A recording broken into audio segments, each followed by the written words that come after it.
Welcome to the Treachery of Data podcast, the companion podcast for the CRO Roundtable, bite-sized chunk of content summarizing a recent discussion item from our regular Friday roundtables. All right, so this episode, we're going to talk about how to sell experimentation. And there's a whole lot of content here. So we're actually going to probably cover this over the course of a couple episodes, really. But at least in part one, we're going to go over the basics, cover things for a really broad audience. So our target for today is anyone in experimentation or anyone wanting to start an experimentation program at a company today. Yeah, and also just like to say where the question came from Shirley at one of the CRO roundtables. And also just to dissect the question a little bit further, you can sell an experiment process or you can sell your specific services to a company. So this is just going to be about selling the process. Yeah, convincing people to adopt experimentation processes, not Yeah, specifically like selling your services. yeah, That's a exactly. that's a subset of this because you have to be able to do both, but selling your services is an additional component. And so we're going to cover that in a later episode. Maybe, maybe not. Yes, we will. Just to start off with, is probably worth mentioning what our experiences Oh, are yes, in yes, selling yes. like this services and stuff because both of us are both obviously we do CRO and we're CRO Why practitioners. would we? Yeah, we wouldn't have a zero focused podcast if we didn't. Exactly. But I started off internal, working, leading an experiment program inside a company, and then now a consultant. So I have to do selling on a regular basis. If I get a pitch, if I get a Right. pitch meeting for a company, then there's a lot of selling that goes on in there with trying to sell services, but also once you got a foot in the door, trying to sell the experiment process itself. So yeah, Yeah. that's from my perspective. And then for me, I've pretty much run the gamut, right? Like I started off internally working at an e-com platform that was offering CRO services to their clients. That's how I cut my teeth on CRO. And then I ended up leaving there, doing solo consulting work for quite a long time. And then also from that, consulting and contracting with agencies while doing solo work. And then now currently being director of CRO at an agency. So I've run the gamut of like in-house solo agency side as well. So I have quite a bit of wide experience in terms of like selling on the process. Yes. Cool. Yeah. So to answer the question, how do you sell CRO service? How do you convince people that experimentation is a good idea?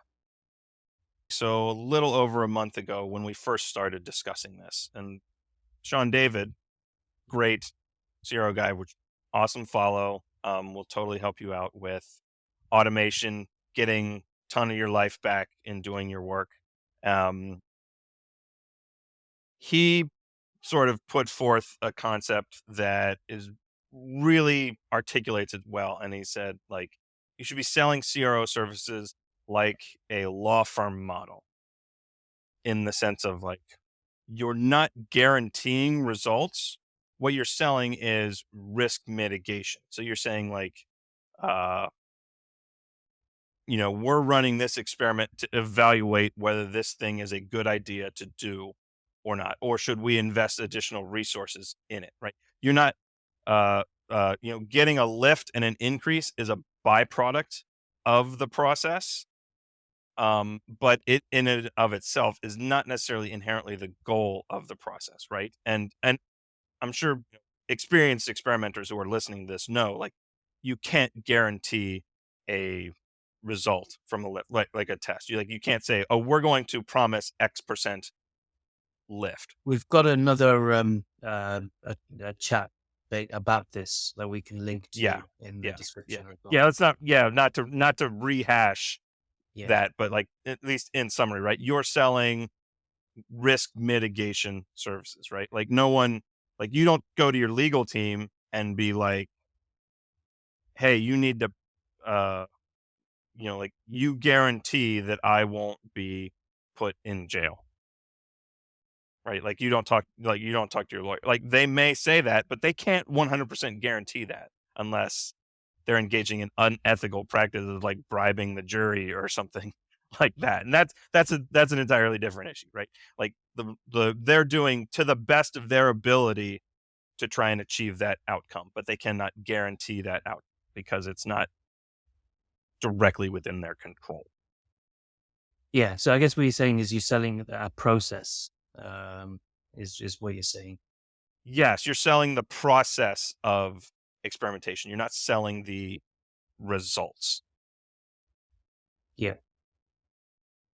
Although, so I'm going to, Yes, I was gonna say I know you have a slightly different perspective here, and in fact, this has been there's been some recent buzz on LinkedIn around this as well. It's like you have to how to like you have to articulate the value of that process, right? Like the process produces results, so you have to like sort of make like the results are still a component of like saying like this is where the value lies. yeah, because in the end, like, and I agree with you totally about the process part, but the business and whoever it is you're going to sell to, they're they're interested in the results, and the Right, results right. are key to them. So in the end, if you take a step back, what we're actually trying to do is it's a job in of persuasion. And from that perspective, you can apply a CRO framework to it. So, and in terms of when you're trying to persuade, there are two parts to persuasion in general. There's like the logic part, the actual the data, and the logical brain where data is absolutely king. And there's the emotive part, which is like the actual This emotion. is really good. Yeah, yeah. Yeah. So basically, we've nailed the logic part, which is the process, and so we Right. know. Number. Oh, You're and that's along the lines of like what you're trying to s- sell as a yeah, CRO process is using the data and the logic based information to make a decision not necessarily eliminating but like downplaying like the emotive aspects of like a decision making process. yeah.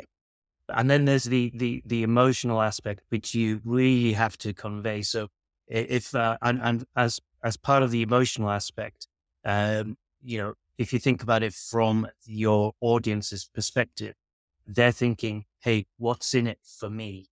What is relevant to me?"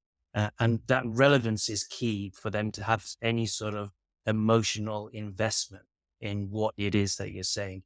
Um, it's worth pointing out that Manuel da Costa, and his view that CRO practitioners are not good sellers of the process and shouldn't be selling the process because they're kind of knee deep in the process itself. And I Right.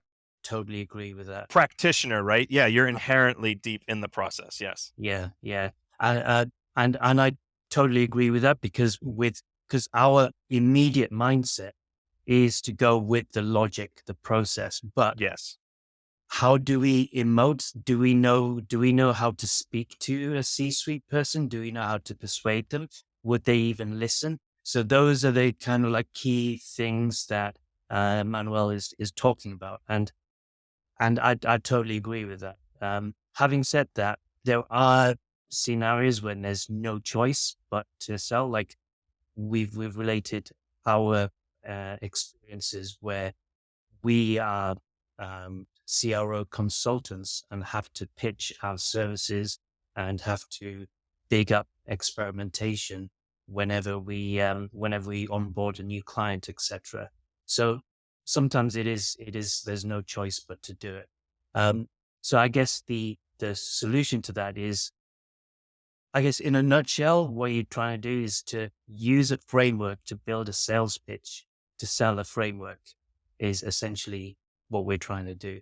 And for that emotion, that emotional aspect, being able to understand and communicate with your audience is absolutely key.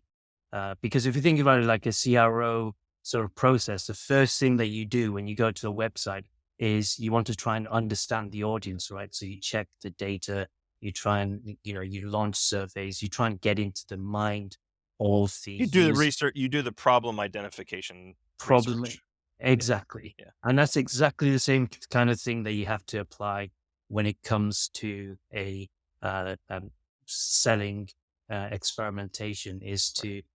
is to understand the audience, understand what the problems are, understand where the obstacles might be. It's the Um, old sizzle versus the steak and features versus benefits kind yeah, of thing, right? Yeah, yeah, exactly. yeah. And so you have right, and you have to bridge the gap between the two, right? The practitioner is much more concerned with the features, right? Yeah, And so what you have to translate like what are the benefits of the zero process? yeah, Yes. And so you start to look at like what are tools or things that you can do to articulate the value, right? Because like in the past we've certainly argued against like well you can't annualize experiment gains. No, you can't, but you could still provide like an estimation of like here's what it could do and then like also factor in like a decay over time and use that to evaluate like use some like a bandwidth calculator or something like that to be like hey here's like your expected test throughput like what you could reasonably run given the data that you're working with and then use that to say okay you could get this much ROI off of winning off of hypothetical winning tests and if you have a well established program then you could extrapolate that out even further to be like here's like your estimated quarterly benefit off of like okay we know that we as an agency or as a practitioner or as a department or whatever we have a 30% uh win rate in finding tests that are beneficial that get implemented right yeah, and so uh if we're road mapping that okay we're going to run 6 tests a month okay that's 18 tests a quarter 30% win rate of 18 is this. What's our average like win value are like right, you could do some calculation. And I think like Spiro's even starting to put out a calculator to that effect. But I believe they just put it up and it's like and it's paywalled at a pretty pricey price point. So it's really meant more as like a internal tool or a tool for their clients rather than being a beneficial free tool to the community at large. yeah. But I think like once you understand your audience's needs, what their goal is, Right. what it is they're looking at, then you can. It's up to you to come up with a uh, a process or a kind of a metric that you agree with your with the Yeah. stakeholder to come up with. Important. Yeah, okay, I'm down with these metrics. Yeah, and important point of clarity there when you're talking audience, Yeah. you're not talking like the audience like configuration within a test. You're talking like the audience of like the decision makers within your org Yes. that are getting, that are getting the benefit of the CRO, whether that's, the C suite or your client, if you're an agency or a practitioner or what have you, right? Like Yeah. the Exactly. person that you're like that is being delivered the results and making the decision maker that's using the test result data to inform their decision making Yeah. process. Yes.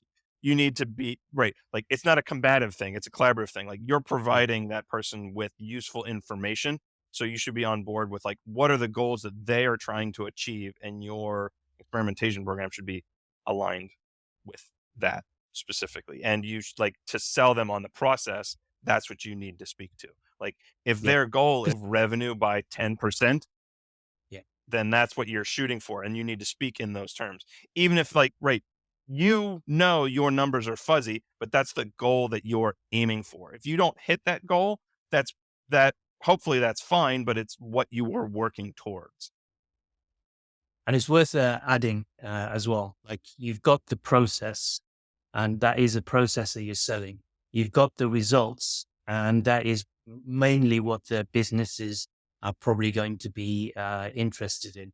What you have to do is build a bridge between the process and the results. How does Mm. the experiment program deliver results? And you have to communicate that. And that building the bridge, there's no one way to, I mean, there's probably is one way to build a bridge, but in terms of from this perspective, there's not any one sort of way, one argument to build that bridge successfully. You've got to basically use this just the same as if you're approaching a website, you're not going to use the same solutions on every single website. No, Right. what you're There's going no to one do, size fits all yeah, solution. you're going to analyze what it is, what are the key problems that you're trying to solve, what are the key obstacles, what's going to persuade, and Right. then you build out your argument based from there. So Right. And it with like there's no one size fits all solution. There's no one size fits all process either. Like generalized CRO process, right? That should be like adaptable and malleable enough to suit your needs. Like, what are the goals that you're focusing on? Like, that affects how you prioritize things, right? Like, your prioritization system is malleable. Like, you want to have a prioritization system, but there's no one specific way to create like prioritization ranking, right? The mm, system that you're using needs to fit the goals that you're trying to accomplish, and communicating that as out as well should help be part of selling the process, like selling and convincing the stakeholders to invest in that process of like figuring out how it properly adapts to that. I believe, we had mentioned this a bit ago too, but Matt Skaysbrook over at what company does he work for? uh I'm gonna cheat and pull up his profile real quick so I can check. He's over at We Teach CRO, We Teach Crow.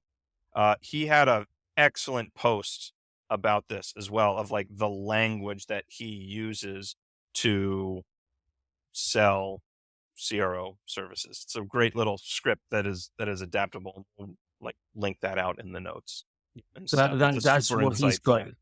Yeah, what he's got is a framework Yeah, exactly. to sell CRO, and yeah, you can use that framework, or you can create your own framework. But the core sort of principles of it, that I like to think about it is that it's you approach it in the same way as you do an experiment program, and how do you increase conversion?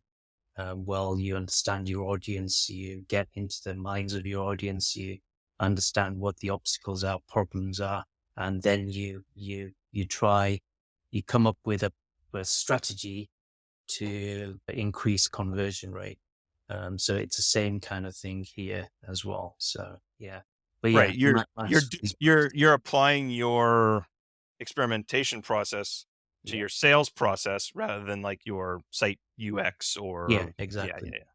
yeah, Yeah, because experimentation is a process. It's not a tool or a specific thing. Which, yep, little bit of a sidebar. I was at a conference earlier this week, and a lot of the vendors were software vendors, and one of them had on their little like marquee banner, booth thing, like A/B testing is dead, something something something, and I'm like looking at, it, I'm just rolling my eyes because like A/B testing is a statistical evaluation method that has existed for decades.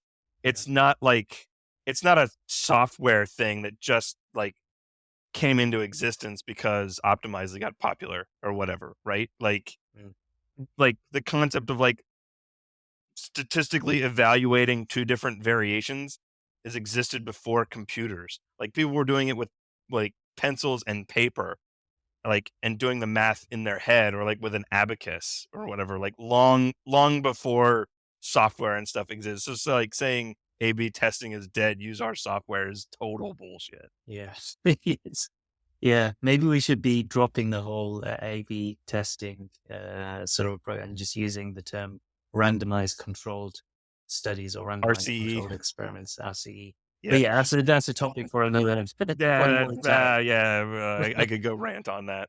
Yeah, yeah. Yeah. All right, very good. Yeah. So in conclusion, there's no real easy win here. It's essentially understanding your audience goals and communicating effectively to them, which you're already doing that as part of your, your experimentation process. So apply that to your salesmanship process as well. Like take that, it you can shift it to doing soft skills instead of just hard skills as well. All right. If you have any questions, feedback, disagree with something we said, maybe we're overlooking something critically important here. We're experienced, but we don't say that we're experts because there's always something more to learn and there's always things changing in the environment. You can chime in the comments, or you can always talk to me and Iqbal face to face at the CRO Roundtable every Friday. And you can find us at conversionworld.co. There's a little events page that you can sign up for attending the roundtable. It's open to anyone. It's free. It's casual conversations about CRO every Friday. Think of it like a CRO happy hour. If you're shy or you don't like speaking, you can connect with either of us on LinkedIn. Thanks for listening, and Thank we you. will catch you next time.